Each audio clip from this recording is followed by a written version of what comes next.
문재인 대통령의 모친 사, 그 이후에 전국에 관한 이야기들이 오늘 조간신문에 많이 분석되어 있습니다. 어제 조문을 찾은 정치인들의 목소리부터 직접 한번 들어보시죠. 어머니를 잃은 아들의 마음은 다 동일할 것입니다. 저도 내려오면서 어머니 돌아가실 때 기억이 났습니다. 문 대통령도 마음이 같을 거라고 생각을 합니다. 끝까지 고향 땅을 밝게 해드리지 못한 데 대한 송구스러움을 대통령께서 말씀을 하셨습니다. 깊은 슬픔에 잠겨 계실 우리 문재인 대통령 이런 말씀드리고 훌륭하신 어머니를 여의시고 애통한 심정이 크실 것 같습니다. 와줘서 감사하다고 그런 말씀드립니다. 네, 야당 대표들의 조문 행렬이 이어졌고 문재인 대통령은 야당 대표들의 조문을 반갑게 맞이했습니다. 자, 김영주 전 의원님. 네. 그런데 발길을 돌린 분도 꽤 계세요. 김부겸 전 장관도 발길을 돌렸고 양정철 원장 발길 돌렸고 김병수 지사 발길 돌렸고 임종석 전 실장도 친문 핵심 인사들은 모두 찾아갔다가 두 번 간 분도 계셨는데 모두 다 발길을 돌렸는데 야당 대표들의 조문은 그래도 또 대통령께서 잘 맞아주셨네요. 네, 멀리서 오신 분들이고 또 실제적으로 여러 가지 전국도 꼬여 있는 상태에서 야당 대표님들은 이렇게 다 받아주신 것 같습니다. 방금 인터뷰 나왔습니다만 정동영, 손학규, 심상정, 황교안 대표님 하셨고 또 외국 사절들도 다 해리스 대사나 추공 중국 대사, 쿨릭 러시아 대사, 나가미네 일본 대사 이렇게 맞아주셔서 특히 일본 대사는 와서 아베 총리의 말은 서한도 전달해서 한일 관계라든지 또 국내적으로는 여야 관계가 부분적으로 조문 정치를 통해서 여러 가지 조금이나마 좀 가까워지고 또 인간적 정을 나눌 수 있는 계기가 되지 않나 그렇게 생각이 듭니다. 김영주 의원님 지난주에 부산에서 또 큰 행사 하셨잖아요. 네네. 김영주 의원님은 안 가셨어요 어제? 저는 못 갔습니다. 네. 이호철 수석을 비롯해 부산에 계시는 분도 송긴 신부님이나 이렇게 몇몇 분들, 특히 종교인들만 이렇게 조문을 했고, 그렇기 때문에 사실은 또 이게 누구를 받아주기 시작하면 한도 끝도 없게 되는 거죠. 예. 그래서 어차피 오늘 이제 발인을 하는 상태에서 그 선을 지켜주는 게 좋고, 특히 종신이 앞에 있기 때문에 다 거기 가서 조문 한 자와 안 한 자가 자기 나름대로 정치적 세력을 표시하는 하나의 계기로 되기 때문에 그 부분을 대통령께서도 많이 염려하신 것 아닌가 그렇게 생각이 듭니다. 예, 오늘 이제 발인이 예정돼 있습니다. 북한이 끝내 조의를 표하지 않았습니다. 왜 그랬을까요?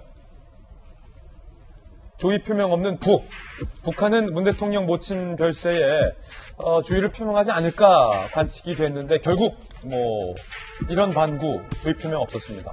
이에 대해서 통일부 장관은 가족 중심으로 조용하게 치르겠다라고 밝히셨으니까 우리가 북측에 부고를 보내지 않았다라고 하지만 우리가 부고 안 보낸다고 북한이 모르는 것도 아니고 문재인 대통령의 다른 분도 아니고 모친이 지금 영면을 하셨는데 사실 굉장히 가깝게 북한과 지냈던 문재인 대통령의 어떤 체면과 친분 관계를 생각한다면 김정은이 챙길 법도 한데 챙기지 않았어요. 김 전 장관님 왜 북한이 안 챙겼을까요?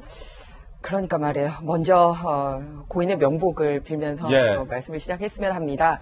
사실 조문 정치라는 말도 있고요. 조문 외교라는 말도 있습니다.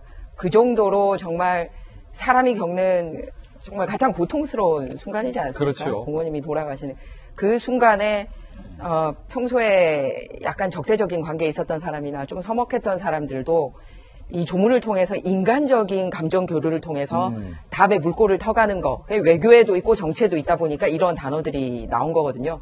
그러면 북한이 그동안 이런 식으로 조문 정치, 조문 외교를 안 했냐 하면은 굉장히 우리 대한민국에 이런 그 큰 상이 있을 때마다 북한 쪽에서 그걸 잘 활용을 했었어요. 오히려. 예를 들면 김대중 대통령께서 돌아가셨을 때 2009년 당시 이제 이명박 대통령 때였습니다.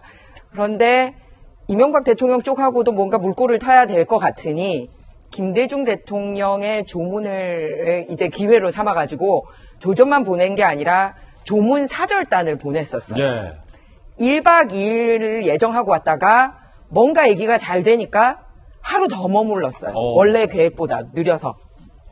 그러면서 이제 김양건 통일전선 부장이라든지 김기난 중앙 당 이제 비서 이렇게 고위직들이 와가지고 당시 이명박 대통령을 직접 만나서 김정일 위원장의 메시지를 전달한 걸로 알려지고 예. 또 김대중 평화센터에서 마련한 뭐 만찬도 참석하고 당시 국회의장이었던 이제 김용호 의장도 만나고 현인택 통일부 장관도 만나고 이런 식으로 하면서 딱 조문만 하고 간 게 아니라 조문을 통해서 관계분들을 만나면서 뭔가 물꼬를 터가는 걸 마련하기도 했었어요. 예. 그리고 또 과거에도 노무현 대통령 돌아가셨을 때나 또 얼마 전에 이호 여사님 돌아가셨을 때 현대 아산의 정몽원 회장님 돌아가셨을 때도 조전을 보내고 이런 거를 통해서 뭔가 물꼬를 트는 모습을 보여왔었던 사례가 있습니다. 북한이 계속해서 다 챙겼다는 거예요. 네.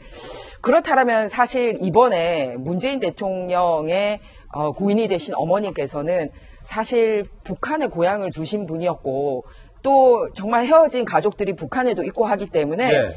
이런 거를 기화 삼아서 참 정치적으로는 이렇게 돼 있지만 자연스럽게 이렇게 참 조전을 보내거나 또는 특별 조문단을 보낸다면 그래도 북한은 좀 인간적이구나. 그래도 좀 인간적이구나. 네, 그러니까 참 그동안 못할 말 많이 하고 했지만 그래도 참 죽음 앞에서는 겸허하고 또 뭔가를 하려고 하는 마음이 있구나 이렇게 생각을 할 텐데 이렇게 제 인간의 아픔 앞에서도 그동안 했던 거 관계가 좋지 않았던 정부에서도 그렇게 해놓고서 다소 관계를 좋게 하려고 했던 문재인 대통령의 가족상에 이런 식으로 냉정할 수 있을까? 너무 냉정하다. 그래서 참 예.